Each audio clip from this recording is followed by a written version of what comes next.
Hello friends, गेटर life पर आप सभी का स्वागत है। आज हम बात करने वाले हैं self discipline by Lucia Giorgio book के बारे में। सेल्फ डिसिप्लिन को अक्सर लोग सिर्फ विल पावर या जबरदस्ती कंट्रोल करने वाली चीज मान लेते हैं, लेकिन असल में यह उससे कहीं ज्यादा गहरा और असरदार कॉन्सेप्ट है। यह वो क्वालिटी है जो किसी भी इंसान की लाइफ को ऑर्डिनरी से एक्स्ट्रा ऑर्डिनरी बना सकती है। सेल्फ डिसिप्लिन का मतलब है अपनी चॉइसेस को कॉन्शियसली लेना, बिना किसी बहाने या इंपल्सिव रिएक्शन के। यह वह ताकत है जो आपको उन चीजों से रोकती है जो अभी के लिए टेम्पटिंग लगती हैं, लेकिन लॉन्ग टर्म में नुकसान करती हैं। और ये आपको उन एक्शंस की तरफ पुश करती है जो मुश्किल तो होते हैं, लेकिन फ्यूचर में आपको प्राउड फील कराते हैं। सोचिए, अगर आप हर दिन अपने सबसे जरूरी गोल्स के लिए कंसिस्टेंट एफर्ट डाल पाएं, चाहे वह हेल्थ हो, करियर, रिलेशनशिप्स या लर्निंग, तो आपकी लाइफ कैसी दिखेगी? यही सेल्फ डिसिप्लिन का मैजिक है। ये आपकी प्रोडक्टिविटी, इमोशनल कंट्रोल और टाइम मैनेजमेंट का फाउंडेशन है। कोई भी ग्रेट एथलीट, राइटर, एंटरप्रेन्योर या लीडर ले लीजिए, उन सब के पीछे एक कॉमन ट्रेट मिलेगा, स्ट्रॉन्ग सेल्फ डिसिप्लिन। और अच्छी बात यह है कि यह कोई जन्मजात स्किल नहीं है, बल्कि इसे सीखा और प्रैक्टिस किया जा सकता है। यह 30 दिन का रोड मैप इसी सोच पर बेस्ड है। यह कोई मोटिवेशनल स्पीच या एक रात में बदल देने वाला फार्मूला नहीं है। यह एक स्ट्रक्चर्ड, ग्राउंडेड और साइंस बैक अप्रोच है, जिसे न्यूरोसाइंस, साइकोलॉजी और बिहेवियरल साइंस के प्रिंसिपल्स पर बनाया गया है। इसमें उन टेक्निक्स को सिंपल तरीके से समझाया गया है जो James clear, atomic habits, Mel Robbins, 5 second rule और कैरल ड्वेक, ग्रोथ माइंडसेट जैसे वर्ल्ड रिनाउंड एक्सपर्ट्स ने पॉपुलर किया है। यानी यह किताब सिर्फ नॉलेज नहीं देती, ये आपको डेली एक्शन में गाइड करती है। सेल्फ डिसिप्लिन की जर्नी की शुरुआत तब होती है जब आप रिकॉग्नाइज करते हो कि आपकी कुछ डेली हैबिट्स और पैटर्न्स आपकी ग्रोथ में बैरियर बन चुके हैं। जैसे मोबाइल स्क्रॉल करते करते घंटों निकाल देना या हर बार टफ काम को टाल देना।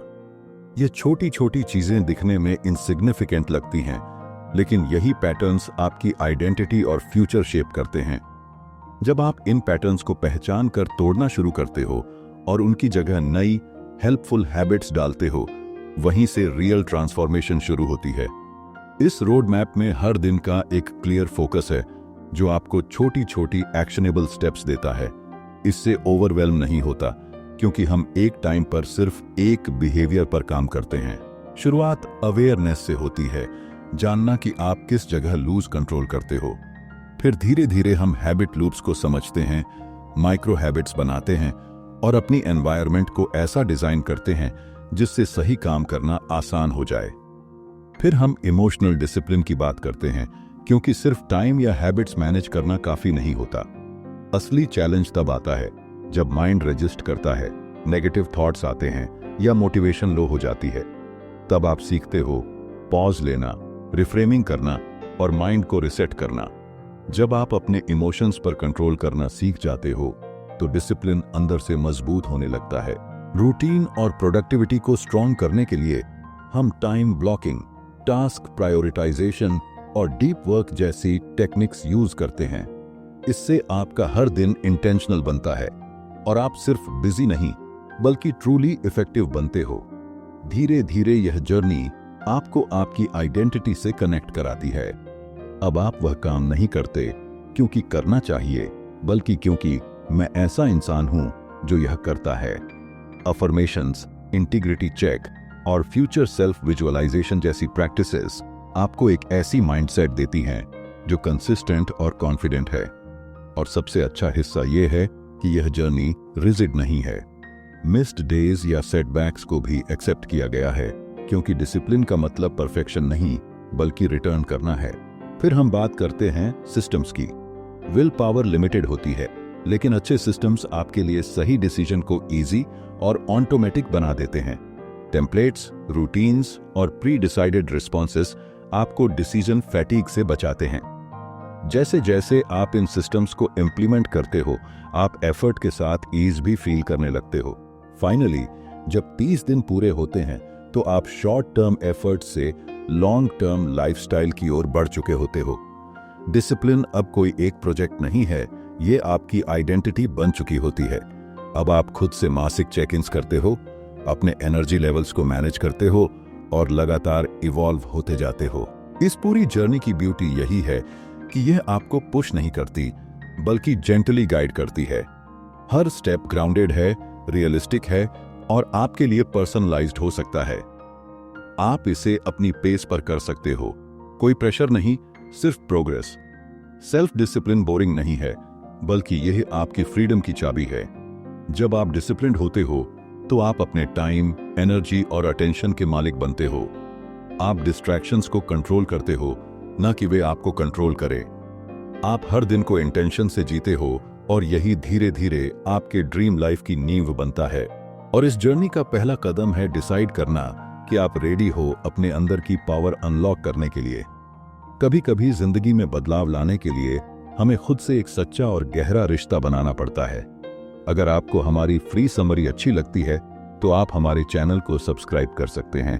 अब समरी पर वापस चलते हैं।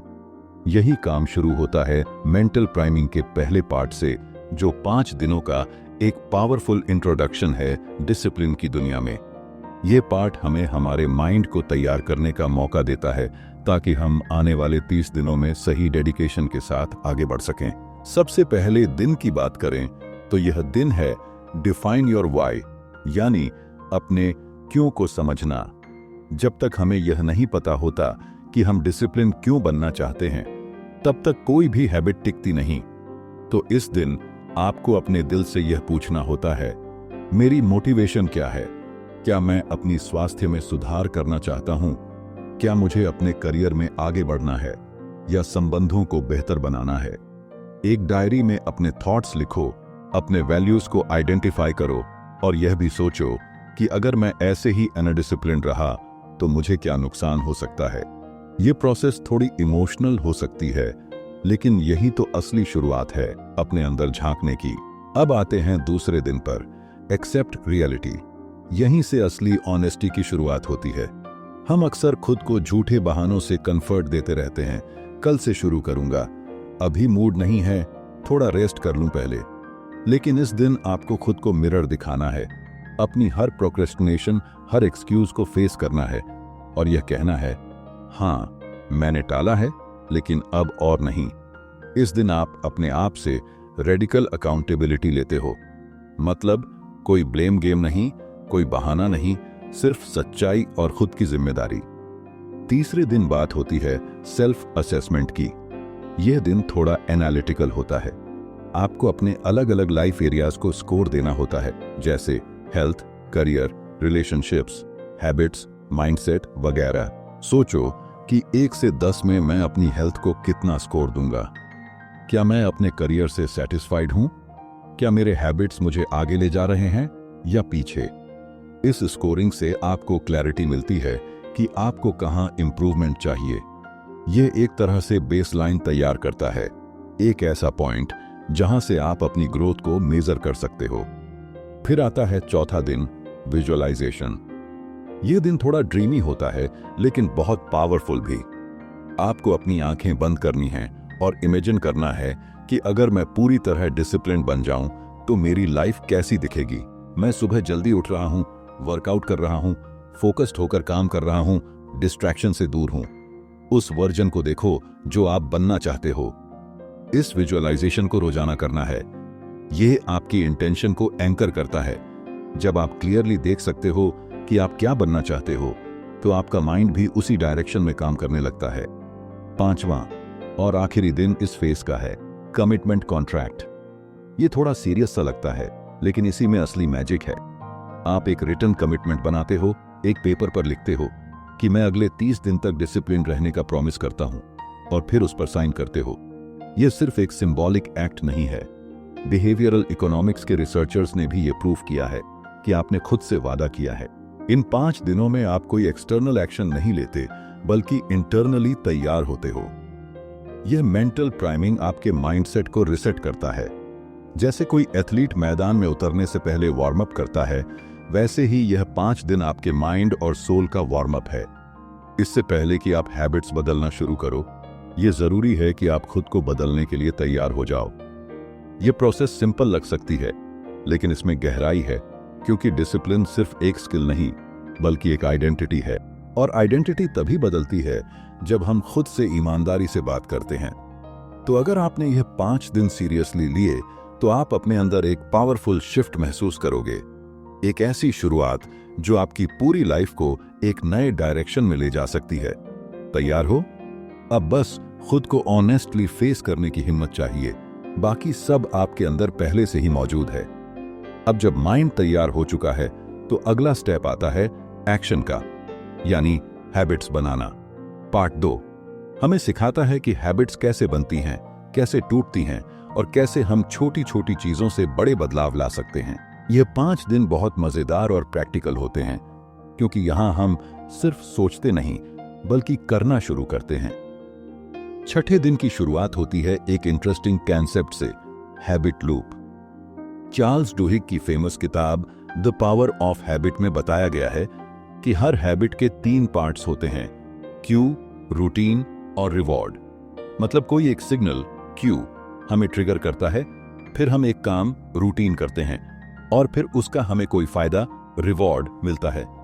जैसे मान लो डिनर के बाद ऑटोमेटिकली टीवी ऑन करना एक हैबिट बन गई है। क्यू है डिनर खत्म होना, रूटीन है टीवी देखना और रिवॉर्ड है रिलैक्स फील करना। अब इसी पैटर्न को चेंज करना है तो हम प्लान बनाते हैं कि उसी क्यू पर टीवी की जगह कुछ और किया जाए, जैसे रीडिंग करना। रिवॉर्ड वही रहेगा, रिलैक्सेशन, लेकिन एक्टिविटी बदल जाएगी।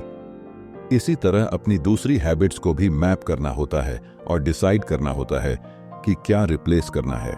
7वें दिन बात होती है माइक्रो हैबिट्स की, यानी इतनी छोटी हैबिट्स जो करने में रेजिस्टेंस ना हो, बिल्कुल एफर्टलेस लगे। जैसे सुबह उठते ही 1 गिलास पानी पी लेना, या सिर्फ 2 मिनट के लिए स्ट्रेच करना, या डेली 3 प्रायोरिटीज लिख लेना। ये छोटे एक्शंस देखने में सिंपल लगते हैं, लेकिन ये धीरे धीरे आपके रूटीन का हिस्सा बन जाते हैं। जब माइंड कहता है इतना छोटा काम तो कर ही सकते हैं, तब शुरुआत आसान हो जाती है। और एक बार शुरुआत हो जाए तो बड़ा काम भी अपने आप होने लगता है। यह माइक्रो हैबिट्स डिसिप्लिन की एंट्री गेट की तरह होती है। 8वें दिन इंट्रोड्यूस होती है एक स्मार्ट टेक्निक जिसे कहते हैं हैबिट स्टैकिंग। यह आइडिया जेम्स क्लियर की किताब एटॉमिक हैबिट्स से लिया गया है। इसमें हम नई हैबिट को किसी एग्जिस्टिंग हैबिट से जोड़ देते हैं। जैसे जब भी मैं ब्रश करूंगा उसके बाद जर्नल में 2 मिनट लिखूंगा, या जब मैं चाय बनाऊंगा उस दौरान 10 स्क्वैट्स करूंगा। इस टेक्निक की ब्यूटी यह है कि इससे आपको नई हैबिट के लिए अलग से टाइम निकालने की जरूरत नहीं पड़ती। आप उसे अपनी ऑलरेडी एग्जिस्टिंग रूटीन में फिट कर देते हो और वह धीरे धीरे नेचुरल लगने लगती है। 9वां दिन थोड़ा एनवायरनमेंट और ट्रिगर्स के बारे में होता है। यहाँ एक बात क्लियर की जाती है, हमारे आसपास का माहौल हमारी हैबिट्स को स्ट्रांगली इन्फ्लुएंस करता है। अगर टेबल पर बुक्स रखी होंगी तो पढ़ने का मन अपने आप करेगा। अगर चिप्स या अनहेल्दी स्नैक्स सामने रखे होंगे तो हम उन्हें अवॉइड नहीं कर पाएंगे। तो आइडिया यह है कि अपनी एनवायरनमेंट को ऐसा डिजाइन करो जो डिसिप्लिन को सपोर्ट करे। जैसे वर्कआउट क्लोथ्स रात में ही निकाल कर रख देना, मोबाइल से सोशल मीडिया एप्स हटा देना, रीडिंग नुक बनाना। ये सब छोटे चेंजेस हैं, लेकिन यह आपकी लाइफ को बहुत आसान बना सकते हैं। इस प्रोसेस को कहते हैं फ्रिक्शन को मिनिमाइज करना, यानी डिस्ट्रैक्शन कम करना और पॉजिटिव हैबिट्स को आसान बनाना। 10वां दिन रिवॉर्ड्स के बारे में है। और हाँ, यह रिवॉर्ड्स चॉकलेट या शॉपिंग तक ही सीमित नहीं है। यहां बात होती है रिवॉर्ड रीइंफोर्समेंट की, जो डोपामिन से जुड़ी होती है। हमारा ब्रेन स्मॉल अचीवमेंट्स को सेलिब्रेट करता है और उसी फीलिंग को हम डेली यूज कर सकते हैं। जैसे चेकलिस्ट में एक टास्क पूरा होते ही उसे टिक करना, कोई छोटी सी अचीवमेंट के लिए खुद को एक कॉम्प्लीमेंट देना, या किसी अच्छे काम के बाद 10 मिनट का ब्रेक लेना। ये छोटे रिवॉर्ड्स हमारी ब्रेन केमिस्ट्री को सपोर्ट करते हैं और नई हैबिट्स को एंजॉयबल बनाते हैं। जब किसी हैबिट के साथ अच्छा फील जुड़ जाता है तो वह बार बार करने का मन करता है। और यही तो चाहिए। इन 5 दिनों में आप एक्चुअल एक्शन लेते हो। यह वह समय है जब आपके छोटे छोटे स्टेप्स एक नई आइडेंटिटी की तरफ ले जाते हैं। आप फील करने लगते हो कि डिसिप्लिन बोरिंग या स्ट्रिक्ट नहीं है, बल्कि स्मार्ट और क्रिएटिव है। जब आप अपनी लाइफ को खुद डिजाइन करना शुरू करते हो, हैबिट्स, एनवायरनमेंट, ट्रिगर्स, रिवॉर्ड्स, तब कंट्रोल आपके हाथ में आ जाता है। बदलाव लाने के लिए किसी ड्रामेटिक चीज की जरूरत नहीं होती, बस लगातार छोटे छोटे काम करने होते हैं। यही इन 5 दिनों की सबसे बड़ी सीख है। हर छोटी हैबिट एक सीढ़ी है उस बड़े गोल की तरफ जिसे आप अचीव करना चाहते हो। और सबसे खास बात, यह सब करने में मजा आता है। जब आप खुद को ग्रो करते हुए देखते हो तो वह फीलिंग अनबिटेबल होती है। अब आप रेडी हो अपने एक्शंस को शेप देने के लिए। बस कंसिस्टेंसी बनाए रखना है। छोटे स्टेप्स ही बड़ी जर्नीज बनाते हैं। Keep going, one micro habit at a time. अब तक आपने माइंड को प्रिपेयर किया, हैबिट्स बनानी शुरू की, और अब बारी है इमोशंस को समझने और कंट्रोल करने की। डिसिप्लिन का सबसे बड़ा चैलेंज यही होता है, जब फीलिंग्स हावी हो जाती हैं और हम उस वक्त सही डिसीजन नहीं ले पाते। लेकिन अगर हम इमोशंस को समझ लें तो हम खुद को बेहतर मैनेज कर सकते हैं। पार्ट 3 इसी इमोशनल डिसिप्लिन की बात करता है, और इन 5 दिनों में आप सीखते हो कि कैसे अपने फीलिंग्स के साथ काम किया जाए, न कि उनके खिलाफ। 11वें दिन की शुरुआत होती है एक बहुत पावरफुल कॉन्सेप्ट से, पॉज बटन। अक्सर हम गुस्से में, फ्रस्ट्रेशन में या डर के वक्त बिना सोचे समझे रिएक्ट कर देते हैं। लेकिन अगर हम सिर्फ 5 से 10 सेकंड का पॉज लें तो पूरा सिचुएशन चेंज हो सकता है। इस दिन हम सीखते हैं कि कैसे सिंपल ब्रीदिंग टेक्निक से हम उस पॉज को क्रिएट कर सकते हैं। जैसे जब कोई बात इरिटेट करे तो तुरंत रिएक्ट करने की बजाय गहरी सांस लो, 3 तक गिनो और फिर रिस्पॉन्ड करो। यह पॉज आपके और आपकी इंपल्स के बीच की दीवार है जो आपको रिग्रेट से बचाती है। यह छोटी सी टेक्निक बहुत पावरफुल होती है। 12वें दिन हम डाइव करते हैं नेगेटिव थॉट्स की दुनिया में। जब भी हम डिसिप्लिन नहीं होते तो खुद को जज करना शुरू कर देते हैं। मैं बहुत लेजी हूं, मेरे बस का नहीं, मैं कभी कंसिस्टेंट नहीं रह सकता। लेकिन यहां कॉग्निटिव बिहेवियरल थेरेपी यानी CBT का यूज करके हम सीखते हैं कि इन थॉट्स को रिफ्रेम कैसे करना है। मैं आलसी हूं को बदलकर कहा जा सकता है, मैं सुस्ती से निपटने की कोशिश कर रहा हूं, या मैं पहले भी असफल रहा हूं लेकिन मैं स्टिल ट्राई कर रहा हूं। इस तरह की सेल्फ टॉक आपको मोटिवेट करती है, न कि नीचे गिराती है। थॉट पैटर्न्स को समझना और बदलना डिसिप्लिन का अंदरूनी हिस्सा है। 13वां दिन थोड़ा सा एनर्जेटिक होता है। यहां इंट्रोड्यूस होता है the 5 second rule. Mel Robbins का यह कॉन्सेप्ट कहता है कि अगर आपके मन में कोई अच्छा या जरूरी काम करने की अर्जेस आए, जैसे उठकर एक्सरसाइज करना, कॉल उठाना, कुछ पढ़ना, तो आपको 5 सेकंड के अंदर एक्शन लेना होता है, वरना माइंड एक्सक्यूजेस देना शुरू कर देगा। तो जैसे ही मन में आया मुझे जर्नल लिखना चाहिए, तो 5, 4, 3, 2, 1 और बस शुरू कर दो। यह छोटा सा काउंटडाउन आपके हेजिटेशन को ब्रेक कर देता है।